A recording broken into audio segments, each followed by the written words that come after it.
বেনামাজি তোরা যারা ফজরের নামাজ পড়ো না, তোদের মতো ডাকাতের জন্য সূর্য ওঠে না।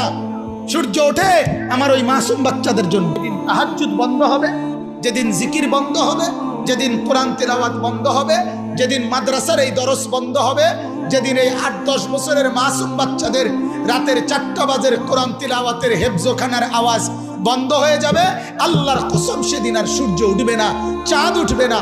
আল্লাহর বান্দারা, আমার শায়েখ আল্লামা মুফতি মুশতাকুন নবী সাহেব বলে, ও মুসলমানেরা, নিজ নিজ বিল্ডিং এর ফাইলিং এর চাইতে নিজ নিজ মহল্লার মাদ্রাসাকে তার চাইতে বেশি গুরুত্ব দিও। মাদ্রাসা থাকবে, তোমার গোটা মহল্লা নিরাপদ থাকবে, কসম খোদা।